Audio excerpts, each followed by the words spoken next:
असेल त्या सरकारला भारतीय जनता पार्टीचा त्यावेळेचे खासदारांचा आकडा नेमकी मला माहित नाही, पण त्यांचाही पाठिंबा होता. त्या पाठिंबाच्या वेळेस त्यांनी पाठिंबा देऊन जनता दलाच्या सरकारने डॉक्टर बाबासाहेब आंबेडकरांना 1914 एप्रिल 1990 ला भारतरत्न पुरस्कार दिला. त्यावेळेस काँग्रेसचं सरकार नव्हतं. यावरून काँग्रेस किती जातीवादी आपल्या लक्षात आलं पाहिजे. डॉक्टर बाबासाहेब आंबेडकरांचा पहिल्या लोकसभेमध्ये उत्तर मुंबईमधून 1951 मध्ये डॉक्टर बाबासाहेब आंबेडकरांचा पराभव काँग्रेस पक्षाचे उमेदवार नारायणराव केद्रेकरांनी केला. ते काँग्रेसचे उमेदवार होते.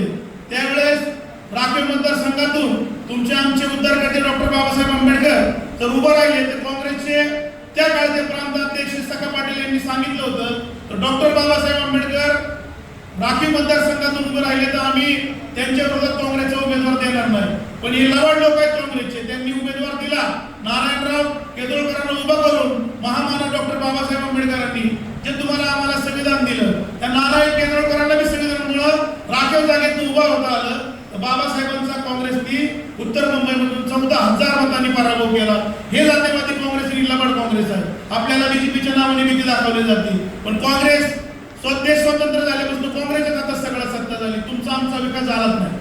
आपल्याला फक्त भीती दाखवून काँग्रेसनी आपले मतदान वळवण्याचं काम केलंय. काँग्रेस अडचणीत आलं की संविधान खतऱ्याला असतं, संविधान धोक्यात असतं, एवढाच प्रचार करतात. सुप्रियाताईंनी भीती योच केला, साहेबांनी भीती योच केला, आपली लोक पाळली. पण हे काँग्रेसमध्येच होते, यांच्या हातातच सगळं होतं. तुमच्या आमच्यासाठी यांनी काय केलं तुम्हाला आम्हाला विचार करण्याची वेळ आलेला आहे.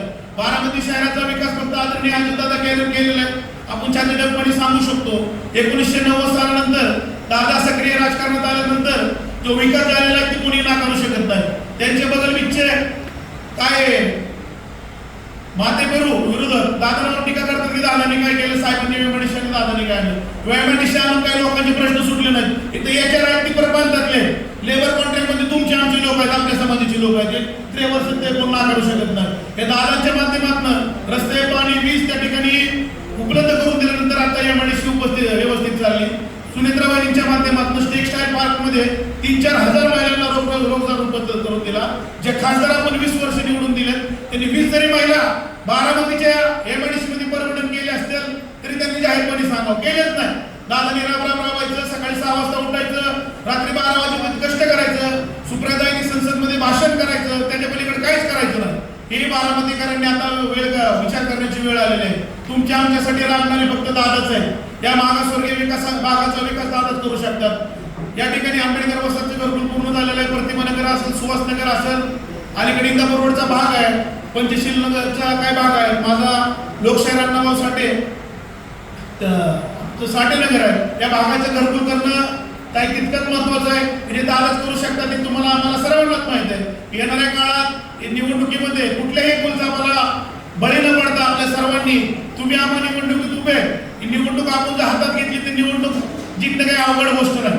आणि दादांचे हात बळकट करण्यासाठी 20 तारखेला घड्याळासमोर बटन दाबून जास्तीत जास्त गेल्या वेळेस दादा 1,65,265 मताच्या लीडनी निवडून आले. यावेळेस तर दादांनी ज्या पाठीमागच्या टर्ममध्ये जेवढी कामं झाली नाही, 2.5 वर्षाच्या या काळात 2.5 वर्ष तर कोविडमध्येच गेले, 2.5 वर्षात दादांना काम करण्याची संधी मिळाली. त्या 2.5 वर्षाच्या काळात तुमच्या आमच्या विकासासाठी, बारामती शहराच्या विकासासाठी